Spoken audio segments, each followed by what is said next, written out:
Good evening everyone, welcome to my Niruddesh Jatra YouTube channel. আজকে আমরা আলোচনা করতে এলাম ক্লাস 9-10-এর আইসিএসসি বোর্ড সিলেবাসে অসহযোগী বলে একটা গল্প পড়ানো হয়।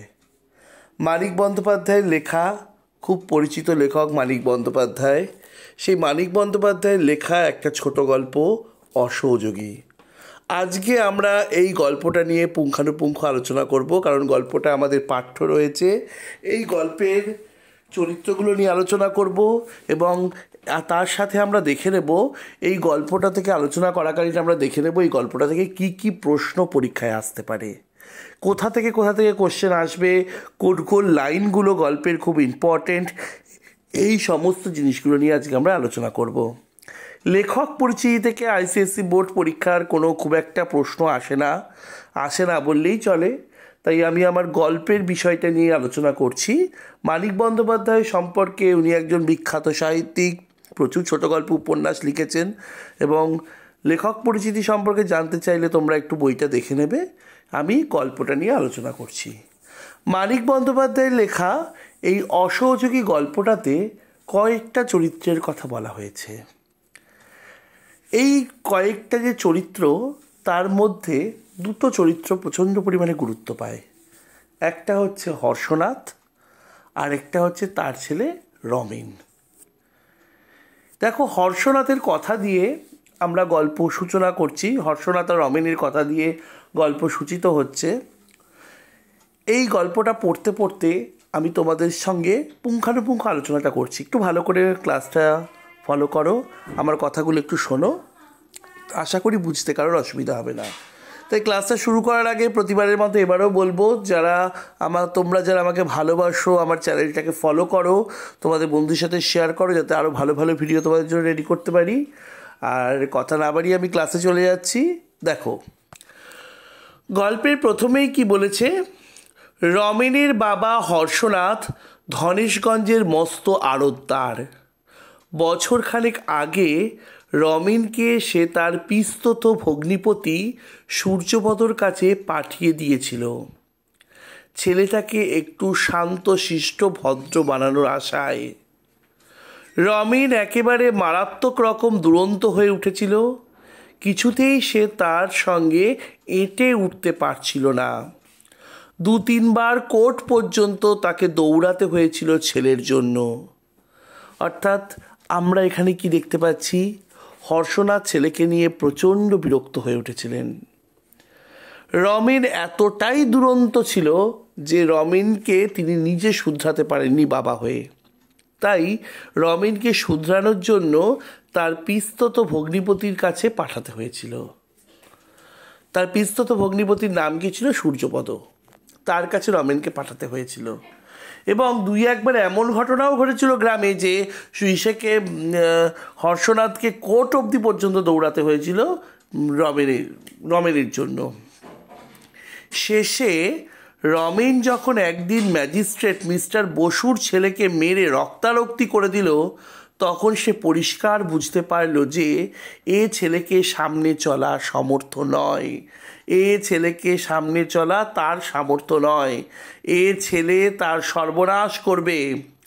যুদ্ধের বাজারে কত কামাচ্ছে, ম্যাজিস্ট্রেট সাহেবকে চটালে রক্ষা আছে। এইখানটা কিন্তু খুব ভালো করে একটা জিনিস দেখো, আমরা দেখছি হর্ষনাথের পেশা হচ্ছে ও ধনেশগঞ্জের মস্ত আড়তদার বলতে যার নিজস্ব আড়ত রয়েছে, ধান চাল ডাল, ঠিক আছে, যার চাল ডালের নিজস্ব আড়ত রয়েছে আর কি, তাকেই তো আমি বলবো আড়তদার। এইবারে এখানে বলছে এই যে হর্ষনাথ, একে কিন্তু ম্যাজিস্ট্রেট সাহেবকে একটুখানি তেল দিয়েই চলতে লাগে, কারণ ম্যাজিস্ট্রেট সাহেব তার উপরে যদি চটে যায় তাহলে তার সব কিছুই কিন্তু বন্ধ হয়ে যেতে পারে।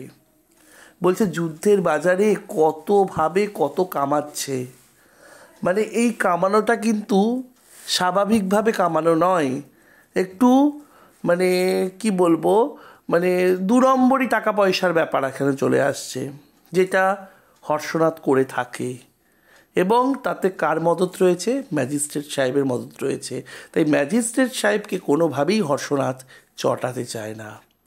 আর হর্ষনাথের ছেলে রমেন কি করেছে? ম্যাজিস্ট্রেটের ছেলেকেই মেরে রক্তারক্তি করেছে। এবারে ম্যাজিস্ট্রেট স্বাভাবিকভাবেই রেগে যেতে পারে, সেই জন্য ম্যাজিস্ট্রেট যাতে না রাগে তার জন্য একটা কাজ করেছে হর্ষনাথ। কি? দামি দামি ভেট নিয়ে সে শটাং গিয়ে হাজির হলো একেবারে ম্যাজিস্ট্রেট সাহেবের বাড়িতে। মার খাওয়া ছেলেটির জন্য উপহার রইল 200 টাকার। লুটিয়ে পড়ল মিসেস বসুর পায়ের তলে, প্রার্থনা করল রমেনের নিস্তার। ছেলের সম্বন্ধে কি ব্যবস্থা করবে আগেই ভেবে ঠিক করে ফেলেছিল, তাই বিনা দ্বিধায় জানিয়ে দিল যে ভয় পেয়ে রমেন কোথায় পালিয়ে গেছে, ফিরে এলে খুঁটিতে বেঁধে তার চাপকে লাল করে দেবে। কি করলো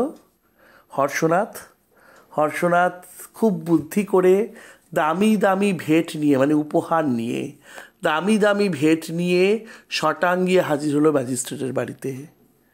যে ছেলেটাকে মেরেছিল রমেন ম্যাজিস্ট্রেটের, সেই ছেলেটার জন্য রইল 200 টাকা মূল্যের একটা উপহার। একদম লুটিয়ে পড়ল মিসেস বসুর পায়ে। মিস্টার হচ্ছে ম্যাজিস্ট্রেট আর মিসেস হচ্ছে তার স্ত্রী, তার পায়ের মধ্যে গিয়ে লুটিয়ে পড়লো এবং প্রার্থনা করলো রমেনের জন্য। কি? রমেন মারধর করে কোথায় পালিয়ে গিয়েছে, রমেন যদি ফিরে আসে খুঁটিতে বেঁধে ওকে চাপকাবে, এবার তো মারবে, এই কথাও বলে এলো, লাল করে দেবে মেরে। অর্থাৎ এইখান থেকে কিন্তু একটা প্রশ্ন আসে যে ভয় পেয়ে রমেন কোথায় পালিয়ে গেছে, ফিরে এলে খুঁটিতে বেঁধে তাকে চাপকে লাল করে দেবে। এই লাইনটা কে কখন কোথায় এমন কথা বলেছিল? অর্থাৎ হর্ষনাথ বলেছিল। এই কথা কেন বলেছিল হর্ষনাথ? নিজের ছেলেকে বাঁচানোর জন্য বলেছিল। কখন কোথায় বলেছিল? যে ম্যাজিস্ট্রেটের বাড়িতে গিয়ে, মানে ভালো ভালো ভেট নিয়ে গিয়ে নিজের ছেলেকে বাঁচানোর উদ্দেশ্যে এমন কথা বলেছিল। কোন ঘটনার পর এরকম ঘটেছিল? যখন রমেন তার ম্যাজিস্ট্রেটের ছেলেকে মেরে রক্তারক্তি করেছিল তখন। আর ম্যাজিস্ট্রেটকে হাতে রাখতে হবে, যদি ম্যাজিস্ট্রেট হাতে না থাকে তাহলে এই যুদ্ধের বাজারে তার অনেক ক্ষতি হতে পারে। ঠিক আছে? টাকা পয়সা রোজগারের ক্ষেত্রে তার নিজের স্বার্থটা সিদ্ধি করার জন্য কিন্তু হর্ষনাথ এমন কাজটা করেছিল। বুঝতে পারলে? তাহলে কিভাবে আনসার লিখবো, কতটুকু লিখবো সব বলে দিলাম। এরমভাবেই লিখতে হবে। ঠিক আছে? টেক্সটটা খুব ভালো করে আমাদের পড়তে হবে। সেই দিনই রমেনকে নিয়ে এসে কলকাতায় রওনা হয়ে গেল ছেলেকে সূর্যপদর জিম্বা করে দেওয়ার জন্য। তাহলে হর্ষনাথ ছেলেকে নিয়ে কোথায় চলে গেল? কলকাতায়। কোথায় কেন গেল? ছেলেকে শুধরে দেবে একমাত্র সূর্যপদ, পিস্তত ভগ্নিপতি সূর্যপদ, তার হাতে ছেলেকে দিয়ে আসার জন্য কলকাতায় ছেলেকে নিয়ে চলে গেল। ঠিক আছে? সূর্যপদ জিম্বা করে দেওয়ার জন্য। রমেনের মা একটু আপত্তি করেছিল, উনি স্বদেশী করেন শুনেছি, খোকাকে আবার না বিগড়ে দেন। হর্ষনাথ বলেছিল, স্বদেশীরা ছাই, জেলে যেত না স্বদেশী করলে। ওর সব টাকার উপায়ের ফিকির, ছেলেদের নিয়ে দলটল সমিতি করে চাঁদা তুলবার জন্য। মাস্টারিতে কি কারো পেট চলে? শহরতলিতে সূর্যপদর বাড়ি। এক রাত্রির বেশি হর্ষনাথ থাকতে পারেনি, তার কত কাজ ধনেশগঞ্জে। সূর্যপদকে সব জানিয়ে অনুরোধ করেছিল, ছেলেটাকে তোমার মানুষ করে দিতে হবে ভাই, শুধরে দিতে হবে। সূর্যপদ হেসে বলেছিল, দেব, তোমার ছেলেকে মানুষ করে দেবো। লাইনটা আন্ডারলাইন করো, তোমার ছেলেকে মানুষ করে দেব। এখানে মানুষ শব্দের কিন্তু একটা বিশাল বড় তাৎপর্য আছে এই গল্পে। মানুষের মতন মানুষ কটা ছেলে হয়? আজকে এই গল্পটা শেষ অবধি পড়লে তোমরা বুঝতে পারবে হর্ষনাথ একসময় নিজের ছেলেকে চেয়েছিল মানুষের মতো মানুষ হোক নিজের ছেলেটা, যার জন্য সূর্যপদর কাছে পাঠিয়েছিল। গল্পের শেষে গিয়ে আমরা দেখতে পাবো হর্ষনাথ নিজে একজন মানুষের মতো মানুষ। মানুষ মান আর হুঁশ কি হর্ষনাথের নিজের আছে? একটা বিশাল বড় প্রশ্ন চিহ্ন কিন্তু। তাই এই লাইনটা তাই খুব সুন্দর যে তোমার ছেলেকে মানুষ করে দেবো, শুধরে দিতে হবে। এখানে বলেছে সূর্যপদ, হ্যাঁ দেব, ছেলেকে তোমার মানুষ করে দেব। কে কাকে এই প্রতিশ্রুতি দিয়েছিল, কখন দিয়েছিল? সূর্যপদ দিয়েছিল এই প্রতিশ্রুতি। কাকে দিয়েছিল? হর্ষনাথকে দিয়েছিল। কখন দিয়েছিল? যখন হর্ষনাথ তার ছেলেকে কলকাতায় সূর্যপদর কাছে নিয়ে গেছিল এবং বলেছিল যে তার ছেলেকে মানুষ করে দিতে হবে। কেন হর্ষনাথ নিয়ে গেছিল তার ছেলেকে, ওটাও তোমরা পারবে লিখতে। এই ঘটনাগুলো লিখবে প্রথমেই যে পড়ালাম। আর হর্ষনাথ যখন তার নিজের ছেলেকে নিয়ে কলকাতায় যাচ্ছিল সূর্যপদর কাছে ছেলেকে দেওয়ার জন্য, তখন হচ্ছে কি রমেনের মা মানে হর্ষনাথের স্ত্রী কেন আপত্তি করেছিল, তার উত্তরের হর্ষনাথ কি জানিয়েছিল? এই যে কেন আপত্তি করেছিল, তিনি স্বদেশী করেন, ঠিক আছে, এই বিষয়টা নিয়ে আপত্তি জানিয়েছিল। খোকাকে না বিগড়ে দেয়, এইটা নিয়ে আপত্তি জানিয়েছিল। উত্তরে হর্ষনাথ কি বলেছিল সেটাও লেখা আছে, দেখো এইখান থেকে। স্বদেশী না ছাই, জেলে যেত না বেশি স্বদেশী করলে, ওসব টাকা উপায় ফিরকিরি। হ্যাঁ, ফিকির ছেলেদের নিয়ে দল সমিতি চাঁদা তোলেন, মাস্টারি করে তো আর চলে না, পেট চলে, এরকম ব্যাপারটা হর্ষনাথ উত্তর দিয়েছিল। এই আমরা এখান থেকে আনসারটা কিন্তু পেয়ে যাচ্ছি, ঠিক আছে। আচ্ছা, তারপরে দেখো, সূর্যপদ হেসে বলেছিল, দেব তোমার ছেলেকে তোমার মানুষ করে দেব। একটা শর্ত করেছিল সূর্যপদ, যে 1 বছরের মধ্যে রমেনকে ধনেশগঞ্জে নেওয়া চলবে না, আর সোজাসুজি রমেনকে টাকা পাঠানো চলবে না। হর্ষনাথ রাজি হয়ে ফিরে গিয়েছিল। তাহলে সূর্যপদ কী শর্ত দিয়েছিল হর্ষনাথকে? এই যে 1 বছর রমেনকে ধনেশগঞ্জে নেওয়া যাবে না, আর সোজাসুজি কোনো টাকা পাঠানো যাবে না। রমেনের খরচের জন্য 50 টাকা দিতে চাইলে সূর্যপদ মধ্যে 25 টাকা নিয়েছিল। বলেছিল, আমি গরিব মাস্টার, তোমার ছেলের খরচ চালাবার ক্ষমতা আমার নেই, কিন্তু 25 টাকার বেশি খরচও লাগবে না 1 বছরে। তাই তো, 1 বছরে 25 টাকাই খরচ লাগবে। সূর্যপদ ওর কাছ থেকে 25 টাকা নিয়েছিল, হর্ষনাথ 50 টাকা দিতে চেয়েছিল। পরের মাসে হর্ষনাথ 50 টাকা পাঠিয়েছিল।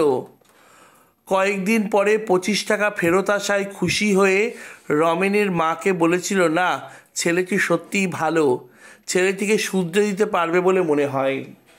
পরের মাসেও কি সূর্যপদকে হর্ষনাথ 50 টাকা পাঠিয়েছিল ছেলের জন্য, কিন্তু সূর্যপদ সৎ একজন মাস্টার, সে কী করেছিল, 25 টাকা ফিরিয়ে দিয়েছিল। এবং ধনেশগঞ্জে 25 টাকা রিটার্ন যাওয়ার পরেই হর্ষনাথ বুঝেছিল যে না, এই মানুষটা খুব সৎ মানুষ, আমার ছেলেটাকেও হয়তো শুদ্ধ দিতে পারবে। 1 বছর পরে পুজোর ছুটিতে রমেন বাড়ি এলো। রমেন কবে বাড়ি এসেছিল? পুজোর ছুটিতে। তার পরিবর্তন দেখে প্রথম কদিন হর্ষনাথের পরম খুশি, যেমন চেহারা, কথায়, ব্যবহারে। 1 বছরে ছেলেকে শুধরেছিল কে? সূর্যপদ। 1 বছর পরে পুজোর ছুটিতে রমেনকে বাড়ি পাঠানো হয়েছে, গ্রামে এসছে, মানে ধনেশগঞ্জে এসছে। এবং রমেনের পরিবর্তন দেখে হর্ষনাথ খুব খুশি। তার চেহারার পরিবর্তন হয়েছে, কথা ও ব্যবহারের পরিবর্তন হয়েছে, তেমনই সে শান্তশিষ্ট ভদ্র হয়ে গেছে। রমেনের যে দুরন্ত স্বভাব ছিল সেটাও চলে গেছে। উস্কো খুস্কো ঝাঁকড়া চুল, ছোট ছোট করে ছাটা, কিন্তু তাও আঁচড়ানো জামা কাপড়, সস্তা দামের কিন্তু দিব্যি পরিষ্কার পরিচ্ছন্ন, মুখখানা হাসি খুশি, কথা মিষ্টি, চালচলন নম্র। গুন্ডার মতো চেহারা নিয়ে সারাদিন সে টোটো করে ঘুরে বেড়াতো, খেলা মারামারি নিয়ে মেতে থাকতো। এমন সে চঞ্চল ছিল 1 বছর আগে। অকাজের পর অকাজ না করলে তার স্বস্তি ছিল না। একটা কথা কোনোদিন সে কারোর শুনতো না। সেই চাপল্য, শয়তানি আর অবাধ্যতা কোথায় উড়ে গেছে? লাইনটা আন্ডারলাইন করো। সেই চাপল্য, শয়তানি আর অবাধ্যতা কোথায় উড়ে গেছে? কার চরিত্রের এরকম বিবর্তন ঘটেছিল? কবে ঘটেছিল? 1 বছর সূর্যপদর কাছে থাকার পর রমেনের চরিত্রে এরকম বিবর্তন ঘটেছিল। এই প্যারাটা পুরো লিখতে হবে। 1 বছর আগে রমেন কীরকম ছিল, 1 বছর পরে কীরকম পরিবর্তন ঘটেছিল। বুঝতে পারলে? দেখো, কোশ্চেনগুলো কিন্তু এখানেই হয়ে যাচ্ছে সব রেডি।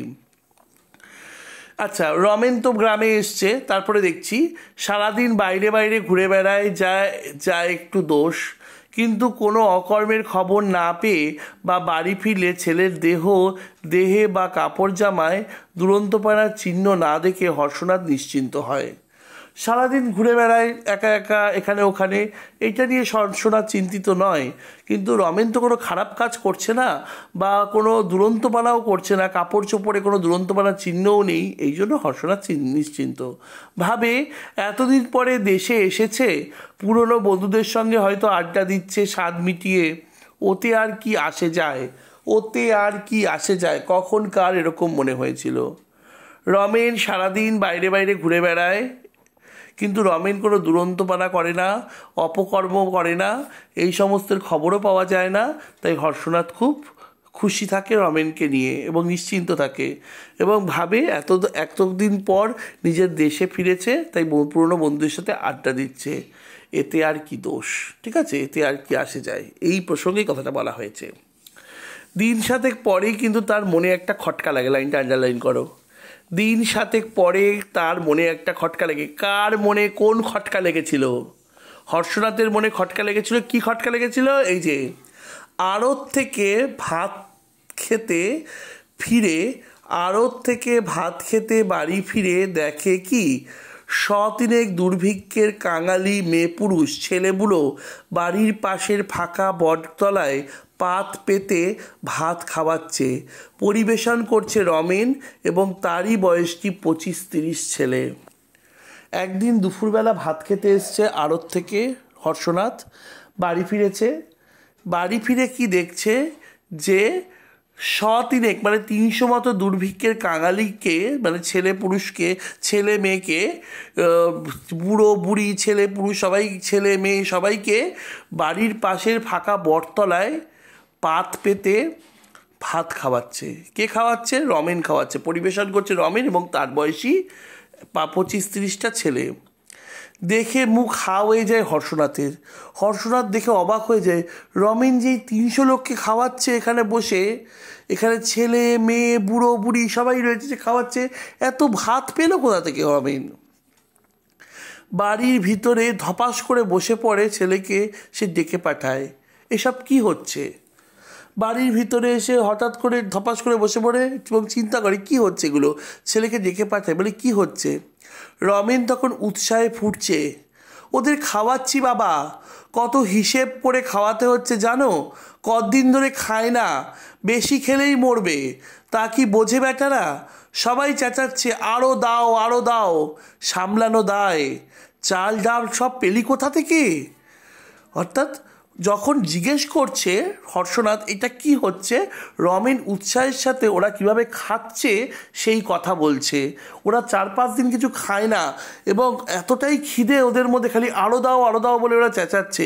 বেশি খেলে আবার এটাও জানে বেশি খেলে ওরা মরে যেতে পারে। আবার রমেন ওদের কথাও চিন্তা করে ওদের দিকটা থেকেই তার বাবাকে খুব উৎসাহ নিয়ে কথাগুলো বলছে। ওর বাবা কিন্তু ফট করে একটা জিনিসে জিজ্ঞেস করলো, চাল ডাল সব পেলি কোথায়? মা দিয়েছে। রমেনের মা ভয়ে ভয়ে বলল, আহা আবদার ধরেছে, খাওয়াক না, সবাই আশীর্বাদ করছে ভালো হবে। ভালো হওয়াচ্ছি। বাড়ির ভাড়াটাই প্রায় ছোটোখাটো একটা গুদাম ঘর। আগে হর্ষনাথ রমেনের মার কাছ থেকে ভাড়ার চাবি সংগ্রহ করলো, তারপর বটতলার খাওয়া শেষ হলে সকলকে হাঁকিয়ে দিল। অর্থাৎ আমরা এখানে কি জানতে পারি, ওদের যে ভাড়ার ঘর যেখানে চাল ডাল সঞ্চিত থাকে, সেই ভাড়ার ঘরের চাবি কার কাছে ছিল? রমেনের মায়ের কাছে ছিল। রমেন তার মায়ের কাছে গিয়ে আবদার করেছে যে এদেরকে খাওয়াবে এবং রমেনের মা ভেবেছে হয়তো দুর্ভিক্ষ পীড়িত মানুষদেরকে খাওয়ালে তারা হয়তো প্রাণ ভরে ছেলেকে আশীর্বাদ করবে, তাই রমেনের মাও চাবি দিয়ে দিয়েছে এবং সেখান থেকে চাল ডাল নিয়ে রান্না করে সেগুলোকে খাওয়াচ্ছে।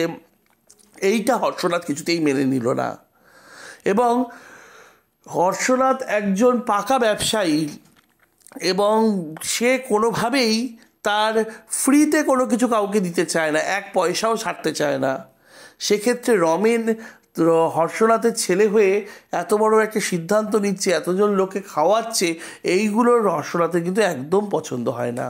তাহলে রমেন কি করেছে, এই হর্ষনাথ কি কাজ করলো, তার মায়ের কাছ থেকে ভাড়ার ঘরের চাবিটা নিয়ে নিল।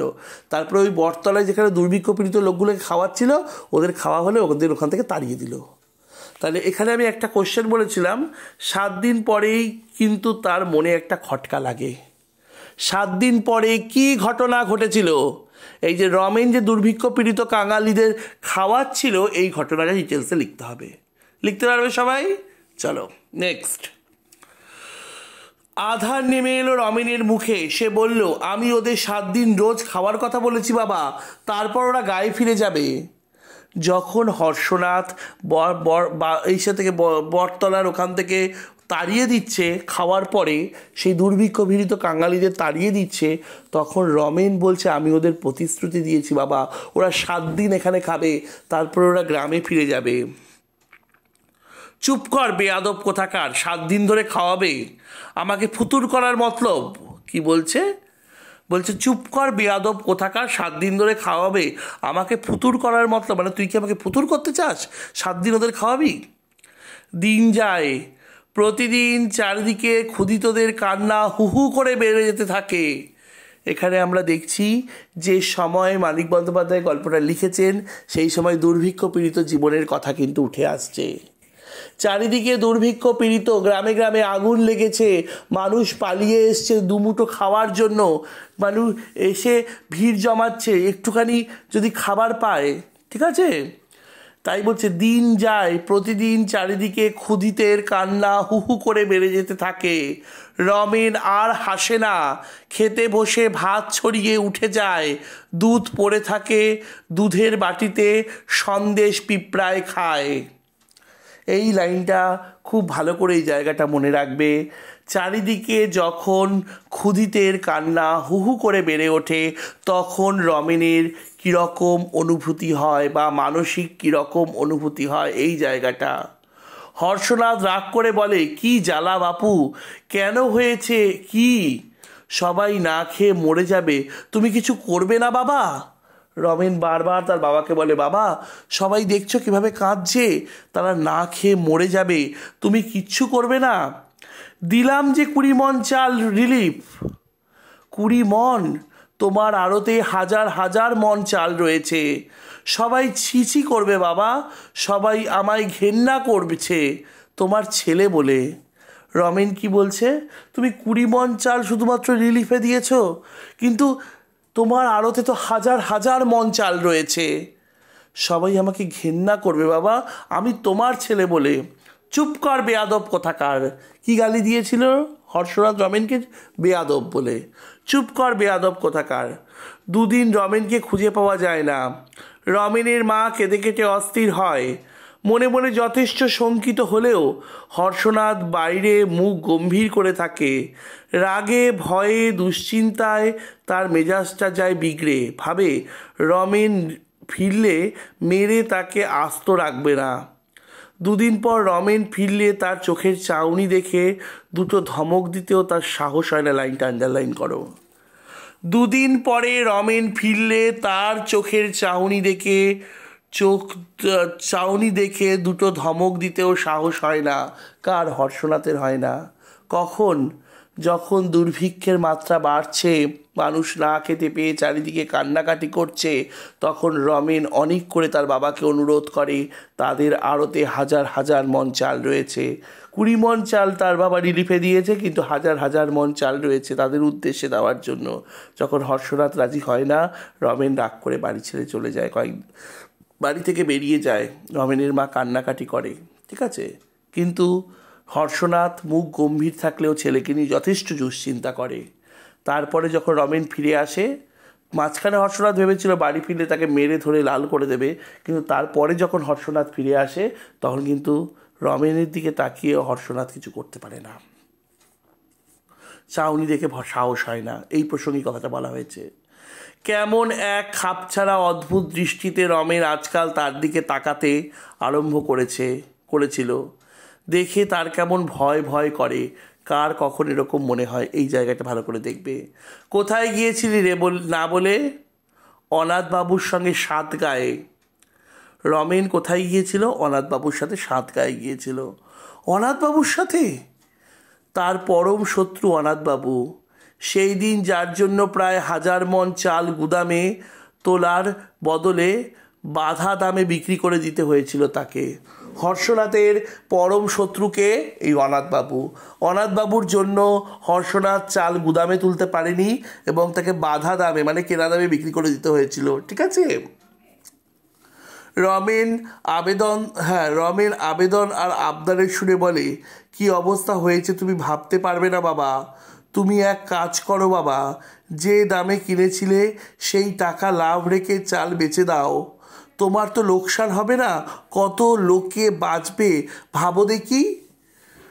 অর্থাৎ রমেন হর্ষনাথকে কি বুদ্ধি দিয়েছিল, এই আনসারটা হবে যে রমেন হর্ষনাথকে বুদ্ধি দিয়েছিল যে চারিদিকে কত মানুষ কত দিকে না খেয়ে মরে যাচ্ছে, তাই তার বাবা যে দাম দিয়ে চাল কিনেছে সেই দামেই বিক্রি করে দিতে। তাহলে তার বাবার লাভও যেমন হচ্ছে না, লোকসানও একদিকে হচ্ছে না, এইটাই বুদ্ধি দিয়েছিল। লোকসান হবে না, হবে না। 40 টাকার জায়গায় 14 টাকায় বেচলে লোকসান হবে না? কি হিসেব তুই শিখছিস? কথাটা হর্ষনাথ উড়িয়ে দেবার চেষ্টা করে। তখন রমেন বলে, তাহলে তোমার সব চাল আমি বিলিয়ে দেব বাবা।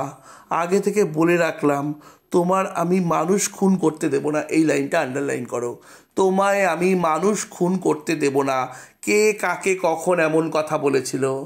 রমেন বলেছিল হর্ষনাথকে এমন কথা কখন বলেছিল? যখন রমেন হর্ষনাথকে অনুরোধ করেছিল তার চালগুলো বিলিয়ে দেওয়া মানে কেনা দামে ছেড়ে দেওয়ার জন্য, তখন রমেনের কথা হর্ষনাথ উড়িয়ে দিয়েছিল। 40 টাকার দামের চাল যদি 14 টাকায় বিক্রি করে দিই তাহলে আমার লোকসান হবে না, তার লোকসানের কথা ভেবেছিল। তখন রমেন রেগে গিয়ে বলেছিল, তোমার সব চাল আমি বিলিয়ে দেবো বাবা, তোমায় আমি মানুষ খুন করতে দেব না। ছোট মুখে বড় কথা বলিসনি, থাবড়া খাবি, বলে রাখলাম দেখো, বলে রাখলাম দেখো। রমেন বলল, আমি বলে রাখলাম তোমার কথাটা মিলিয়ে নিও। ছেলে মানুষের হালকা কথা কে তা মনে রাখে? আড়তে তার কত লোকজন, গুদাম তালাবন্ধ, চাইলেই কি আর চাল বিলিয়ে দিতে পারবে রমেন? 50 জন বন্ধু আর অনাথবাবুকে সঙ্গে নিয়ে এলেও নয়। হর্ষনাথ কি ভাবল যে আড়তে তার অনেক লোকজন রয়েছে, কোনোভাবেই রমেন তার চাল বিলিয়ে দিতে পারবে না। 50 জন বন্ধুকে নিয়ে আসলেও হবে না, অনাথবাবুকে সঙ্গে আনলেও হবে না। সেই জন্য হর্ষনাথের ভাবনা হলো না। ছেলের পাগলামি দেখে একটু শুধু মন খারাপ হয়ে গেল, কিন্তু কুক্ষণেই ছেলেকে মানুষ হতে পাঠিয়েছিল সূর্যপদর কাছে। এর চেয়ে ছেলেটা শয়তান মুন্ডা থাকাই ভালো ছিল। বয়স বাড়লে আপনিই শুধরে যেত। এখন হর্ষনাথ অন্য কিছু ভাবছে কি কুক্ষণে আমি ছেলেকে সূর্যপদর কাছে পাঠিয়েছিলাম মানুষ করতে। ও কি মানুষ হয়েছে? ও তো আমাকেই পথে বসাতে বসছে। ও কি মানুষ হয়েছে? আমরা পাঠকরা সবাই বুঝতে পারছি প্রকৃত মানুষ কে হয়েছে। আমাদের বুঝতে একটুকু অসুবিধা হয়নি। সত্যি রমেশের মানসিক বিবর্তন ঘটেছে, সত্যি রমেনের মানসিক বিবর্তন ঘটেছে এবং রমেন মানুষের মতো মানুষ হয়েছে। আজকে মানুষের মতন মানুষ হয়েছে বলে তার মান আর হুঁশটা আছে। সাধারণ ক্ষুদিত মানুষদের জন্য তারও হৃদয় কেঁপে ওঠে। সে তার বাবাকে বারবার আবেদন জানায়, কিন্তু সেই সংবেদনশীল হৃদয় কিন্তু আমরা সূর্যপদর মধ্যে, এই সূর্যপদ বলছি, হর্ষনাথের মধ্যে দেখতে পাই না। রমেনের বাবা হর্ষনাথ নিজের লাভের কথা ভাবে, ব্যবসার কথা ভাবে, লোকসানের কথা ভাবে, সাধারণ মানুষের কথা ভাবে না। যে অনুভূতিটা রমেনের মধ্যে আছে সেটা আমরা কোনোভাবেই হর্ষনাথের মধ্যে আমরা সেটা কোনোভাবেই দেখতে পাচ্ছি না। তাই হর্ষনাথের যে চিন্তা হয়েছে এখানে, যে কি কুক্ষণে রমেনকে পাঠিয়েছিলাম সূর্যপদর কাছে, এর চেয়ে ছেলেটা শয়তান মুন্ডা হতো ভালো হতো, বয়স বাড়লে আপনি শুধরে যেত। দিন কতক পরে হর্ষনাথ ব্যবসার কাজে 3 দিনের জন্য বাইরে গেল। এই জায়গাটা আন্ডারলাইন করো। আচ্ছা, তার আগে যে লাইনটা বললাম, বয়স বাড়লে আপনি শুধরে যেত, এই লাইনটা আন্ডারলাইন করে রাখো। এখান থেকে একটা কোশ্চেন আসে, কার কখন এরকম মনে হয়েছিল? রমেন কি সত্যিই প্রকৃত মানুষ হতে পেরেছিল? কার কখন এরকম মনে হয়েছিল যে লিখতে পারবে। আর রমেন কি সত্যিই প্রকৃত মানুষ হতে পেরেছিল? কিছুক্ষণ আগে আনসারটা বললাম, ঠিক আছে। আচ্ছা, দিন কতক পরে হর্ষনাথ ব্যবসার কাজে 3 দিনের জন্য বাইরে গেল। আড়তে বলে গেল, রমেন এসে গোলমাল করলে যেন ভালোভাবে শাসন করে দেওয়া হয়, আর অনাথ এসে হাঙ্গামা করলে যেন সোজা পুলিশকে ডেকে ধরিয়ে দেওয়া হয়। একবার থানাও ঘুরে গেল অনাথ কিভাবে তার ছেলের মাথা বিগড়ে দেওয়ার চেষ্টা করছে জানিয়ে দেওয়ার জন্য। তাহলে হর্ষনাথ কি কাজ করেছিল? হর্ষনাথ 3 দিনের জন্য বাইরে গেল, আড়তে কি বলে গেল, তার ছেলে এসে যদি গোলমাল করে তাহলে তার ছেলেকে ভালো করে শাসন করে দিতে, আর অনাথ এসে যদি গণ্ডগোল করে তার অনাথকে পুলিশটাকে ধরিয়ে দিতে। থানায় একবার ইনফর্মও করে গেল অনাথের নামে, তার ছেলের কীভাবে মাথাটা বিগড়ে দিয়েছে। পরদিন সকালে আড়তে ও আড়তের সামনে হই হই কাণ্ড শুরু হয়ে গেল। লাইনটা আন্ডারলাইন করো। পরদিন সকালে আড়তে ও আড়তের সামনে হই হই কাণ্ড শুরু হয়ে গেল। কি কাণ্ড ঘটেছিল? হর্ষনাথ তখন ছিল না। কি কাণ্ড ঘটেছিল দেখো, এখানে লেখা আছে, নিতাইচরণ আড়তের প্রধান কর্মচারী। বাবু নেই বলে আড়ত খুলে লোক পাঠিয়ে নিজে একটু বেলা করে হেলতে দুলতে এসে দেখে কি প্রায় 5 লোক জমা হয়েছে আড়তের সামনে। তাহলে আড়তের সামনে, হর্ষনাথের আড়তের সামনে 500 মতো লোক জমা হয়েছে। তাড়াতাড়ি ভিতরে ঢুকে নিতাইচরণ চক্ষুস্থির। তাড়াতাড়ি ভিতরে ঢুকে নিতাইচরণ কি দেখতে পেয়েছে? আড়তে যে কোনো 1000 টিন তেল ছিল পরশু পর্যন্ত, সেখানে মেঝেতে তেল আর ময়লার পুরু পাকের ওপরেই আড়তের সবাই বসে আছে। তফাতে হর্ষনাথ দুনালা বন্দুক হাতে দাঁড়িয়ে রয়েছে। হর্ষনাথের দুনালা বন্দুক হাতে দাঁড়িয়ে রমেনের সমবয়সী ছেলেতে আড়ত বোঝাই। কি দেখেছে? নিতাই যেহেতু প্রধান কর্মচারী, সে তার লোকজনদের পাঠিয়ে দিয়েছে, যেহেতু হর্ষনাথ নেই সে তার লোকজনদের আড়তে পাঠিয়ে দিয়েছে। ও একটু বেলা করে হেলে দুলে এসছে, এসে দেখে 500 জন মতো লোক আড়তে জমা হয়ে গেছে। তাড়াতাড়ি ভিতরে ঢুকে নিতাইয়ের চক্ষু স্থির হয়ে গেছে। ও কি দেখছে? আড়তের যে কোণে 1000 টিন তেল ছিল পরশু পর্যন্ত, সেখানে মেঝেতে তেল আর ময়লার পুরু পাকের ওপরেই আড়তের সবাই বসে আছে। সেই তেলের টিনের ওপরেই, পুরু পাকের ওপরেই আড়তের সবাই বসে আছে। তফাতে হর্ষনাথের দুনালা বন্দুক হাতে দাঁড়িয়ে রমেন। সেই তেলের টিনের ওপরে আড়তের যে কর্মচারীরা ওখানে বসে আছে, সামনে ওখানে দুনালা বন্দুক নিয়ে কে দাঁড়িয়ে আছে? রমেন দাঁড়িয়ে আছে। আর রমেনের সমবয়সী ছেলেতে আড়ত বোঝাই। রমেনের ছেলেরা আড়তের ভেতরে ঢুকে গেছে। আসুন নিতাই কাকা, গুদামের চাবিটা দিন তো। চাবি কোথায় পাবো? চাবি তোমার বাবার কাছে। তাহলে ওখানে গিয়ে বসুন, দরজা ভাঙতে হবে। রমেনের এক বন্ধু তার হাত ধরে নিয়ে গিয়ে তেল গাদায় ধপ করে বসিয়ে দেয়। রমেনের একটা বন্ধু ওই নিতাইকে নিয়ে গিয়ে একটা তেল গাদায় ধপ করে বসিয়ে দেয়। রমেন বলে, এই বন্দুক নিয়ে একজনের ঠ্যাঙা খোরাক করে দিয়েছিলাম, মনে আছে তো? কেউ কোনো ফন্দি ফিকির চালাকি করবার চেষ্টা করবেন না। সত্যি সত্যিই বলছি, গুলি করব কিন্তু। রমেন ওই গুদামে এই আড়তে যারা কাজ করে সেই কর্মচারীদের বন্দুক দেখিয়ে ভয় দিয়ে থ্রেট দিয়ে বসিয়ে রেখে দিয়েছে। সেইখানে দাঁড়িয়ে থেকে রমেন ওদের পাহারা দেয় সকাল থেকে সন্ধ্যা পর্যন্ত। আড়তের কর্মচারীরা তো কথা উঠতে না পারে, রমেন ওখানে দাঁড়িয়ে থেকে পাহারা দেয় সকাল থেকে সন্ধ্যা পর্যন্ত। 150 ছেলে গুদাম থেকে চাল বার করে বিতরণ করে। কাছে ও দূরের অনেকগুলো গা থেকে হাজার হাজার লোক আসে চালের জন্য। রমেন গায়ে গায়ে ঢেড়া পিটিয়ে দিয়েছিল। পুলিশ 2-4 জন আসে, কিন্তু ঢুকবার চেষ্টা করে না, বরং ভিড় ও হাঙ্গামা নিয়ন্ত্রণের কিছু সাহায্যই করে। ভোরে রমেন নিজে গিয়ে থানায় খবর দিয়ে এসেছিল তার বাবা আজ চাল বিতরণ করবেন। এই মর্মে বড় বড় কয়েকটা ইস্তাহারও আড়তের বাইরে টাঙিয়ে রেখেছিল। অর্থাৎ যখন হর্ষনাথ ছিল না, হর্ষনাথের অনুমতি ছাড়াই রমেন থানায় গেছিল, গিয়ে বলে এসছে তার বাবা চাল বিতরণ করবে, এবং তার নামে কিছু ইস্তাহার পোস্টার টাইপেরও করে রেখে দিয়েছে। পুলিশের লোক আসে, চাল বিতরণে সাহায্য করে। আড়তের বাইরে টাঙিয়ে রেখেছে। সন্ধ্যার সময় চাল শেষ হলো, সন্ধ্যার সময় চাল দেওয়া শেষ হলো। খবর পেয়ে পরদিনই হর্ষনাথ ফিরে এলো। ছেলেকে সামনে রেখে গুম খেয়ে রইল।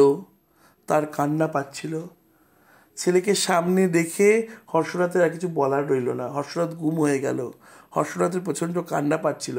হর্ষনাথের এখন এটাই মনে হলো তার ছেলেকে সে প্রকৃত মানুষ করতে পারেনি। সাধারণ মানুষকে সেবা করাকে প্রকৃত মনুষ্যত্ব জ্ঞান বলে মনে করে না হর্ষনাথ। এই গল্পটা এখানেই শেষ। এই গল্পটা লাস্টে কীভাবে চাল বিতরণ করেছিল রমেন, এই গল্পটা লিখে দেবে লাস্টে। কীভাবে চাল বিতরণ করেছিল, বন্দুক হাতে নিয়ে কর্মচারীদের এক জায়গায় রেখে সকাল থেকে সন্ধে অবধি পাহারা দিয়েছিল, আর রমেনের সব বন্ধুরা গুদাম থেকে চাল ডাল বার করে সবাইকে বিতরণ করেছিল। ঠিক আছে, রমেন গ্রামে গ্রামে ঢাড়া পিটিয়ে এসেছিলো, সবাই চাল নিতে এসেছিলো, আর পুলিশ থানায় গিয়ে পুলিশদের বলে এসেছিলো তার বাবা আজকে চাল বিতরণ করবে। ইস্তেহার করে কয়েকটা পোস্টার টাইপেরও করে দিয়ে এসেছিলো। ঠিক আছে, এই হচ্ছে গল্প, এটাই। এবং হর্ষনাথ খবর পেয়ে স্তম্ভিত হয়ে গিয়েছিল। এই কোশ্চেনই আসতে পারে এখান থেকে। ঠিক আছে, এই গল্পটা আমি পুঙ্খানুপুঙ্খ তোমাদের সাথে আজকে আলোচনা করে দিলাম। আর এরপরে এর থেকে কী কী কোশ্চেন আসতে পারে সেটাও বলে দিয়েছি। এর বাইরে কোনো কোশ্চেন আসবে না। আমি যে কটা কোশ্চেন আলোচনা করলাম এর মধ্যে থেকেই আসবে, আর তোমরা এইভাবেই আনসারটা লিখবে। যেভাবে আমি ক্যাজুয়ালি বলছি এবং লিখছি, এইভাবেই তোমরাও আনসার লিখবে। ঠিক আছে, আর এটাই ছিল আজকের আলোচনা। যারা আমার ভিডিওটা ফলো করছো, তোমাদের বন্ধুদের সাথে একটু শেয়ার করো, যাতে তোমাদের জন্য আরও ভালো ভালো ভিডিও আমি রেডি করতে পারি। হ্যাঁ, সবাই এইভাবেই আমার পাশে থাকো, আমার চ্যানেলটাকে ফলো করো, আর সবাই অতি অবশ্যই ভালো থেকো, সুস্থ থেকো এবং পড়াশোনায় থেকো। চলো, বাই।